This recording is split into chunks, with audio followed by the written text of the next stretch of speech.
YCP నేత చెవిరెడ్డి భాస్కర్ రెడ్డికి అస్వస్థత కలిగింది. మద్యం కుంభకోణం కేసులో విజయవాడ జిల్లా జైలులో రిమాండ్ ఖైదీగా ఉన్న చెవిరెడ్డి భాస్కర్ రెడ్డి గుండె నొప్పిగా ఉందని చెప్పడంతో అధికారులు అప్రమత్తమయ్యారు. వెంటనే విజయవాడ ప్రభుత్వ ఆసుపత్రికి తరలించారు. చెవిరెడ్డికి వైద్య పరీక్షలు చేస్తున్నారు. సాయంత్రం వరకు డాక్టర్ల పర్యవేక్షణలో ఉండనున్నారు.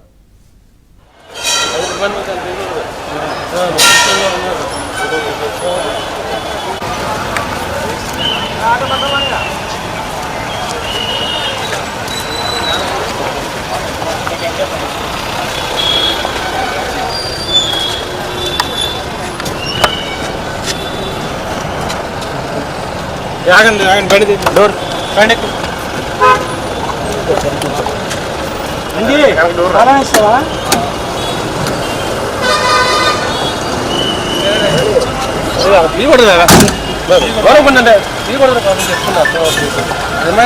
హాస్పిటల్కి వచ్చాడు. చెవిరెడ్డి భాస్కర్ రెడ్డి అస్వస్థతకు గురైనట్లుగా తెలుస్తోంది. దీంతో విజయవాడ ప్రభుత్వ ఆసుపత్రికి తరలించి వైద్య పరీక్షలు చేస్తున్నట్టు తెలుస్తోంది. అప్డేట్స్ మా కరెస్పాండెంట్ ప్రసాద్ రెడ్డి తెలుసుకుందాం. ప్రసాద్, నవీన్, ఆ మద్యం కుంభకోణంలో ఇటీవల అరెస్ట్ అయిన చెవిరెడ్డి భాస్కర్ రెడ్డి విజయవాడ జిల్లా జైల్లో రిమాండ్ ఖైదీగా కొనసాగుతున్నారు. అయితే ఈ రోజు ఉదయం 10 గంటల సమయంలో గుండెపోటు ఉన్నట్టు ఆ జైలు అధికారికి చెప్పడంతో అక్కడ ఉన్న వైద్యులతో పరీక్షలు చేయించారు. అనంతరం ముందస్తు యాత్ర ఆయన్ని విజయవాడ ప్రభుత్వ ఆసుపత్రికి కూడా తరలించారు. ప్రస్తుతం విజయవాడ ప్రభుత్వ ఆసుపత్రిలో వైద్యుల పర్యవేక్షణలో ఆయన చికిత్స పొందుతా ఉన్నారు. ఆ ఎక్కువతో పాటు ఇతర గుండె సంబంధిత పరీక్షలు కూడా ప్రస్తుతం జరుగుతూ ఉన్నాయి. రిపోర్టు వచ్చిన తర్వాత ఆయన సంబంధించిన ఆ నివేదికను ప్రభుత్వ జైలు అధికారికి అందజేస్తారు. అయితే ప్రస్తుతం ప్రాణాపాయం అంత సీరియస్ పరిస్థితి ఏం లేదు.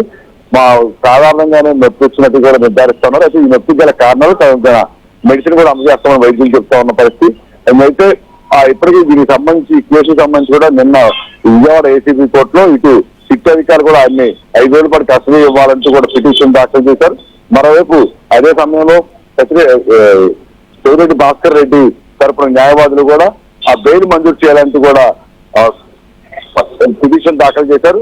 అంతేకాకుండా తనకు జైలు భోజనం పడతలేదని ఇంటి దగ్గర నుంచి తెచ్చుకునేందుకు కూడా అనుమతి ఇవ్వాలని కూడా మరో పిటిషన్ కూడా దాఖలు చేశారు. వీటికి సంబంధించిన విచారణ రేపు సోమవారం విజయవాడ ఏసీబీ కోర్టులో కొనసాగనుంది.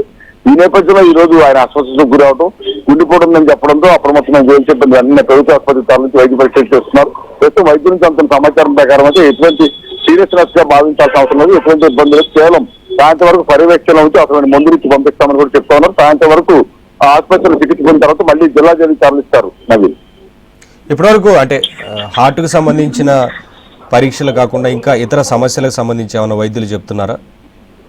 అంటే బీపీ హెచ్చుతగ్గులు ఉన్నట్టు కూడా చెప్తా ఉన్నారు.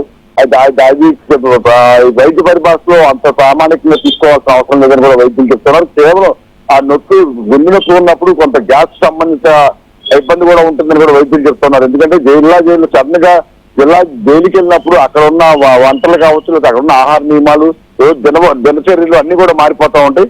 ఇలా సడన్ గా మారినప్పుడు కొంత శరీరంలో మార్పులు వస్తే అందులో వయసు రీత్యా కూడా కొంత ఇబ్బందులు ఉన్న నేపథ్యంలో ఇటువంటి వస్తాయని కూడా చెప్తున్నారు. గతంలో పిఎస్ఆర్ ఆంజనేయులు కూడా ఇదే విధంగా తొలుత సాధారణ నొప్పిగా భావించినప్పుడు తర్వాత ఎక్కువలో కొంత గుండె సంబంధించిన ఇబ్బంది ఉందని కూడా గుర్తించారు. అయితే ఇప్పుడు ఇతరికైతే అంత స్థాయిలో ఎటువంటి ఇబ్బంది లేదని వైద్యులు అయితే చెప్తున్నారు. కేవలం ఆ ఫుడ్ అరకపోవడం కావచ్చు, అయితే ఇతర ఇబ్బందుల వల్ల అస్వస్థతకు గురయ్యే అవకాశం ఉందని కూడా భావిస్తా ఉన్నారు.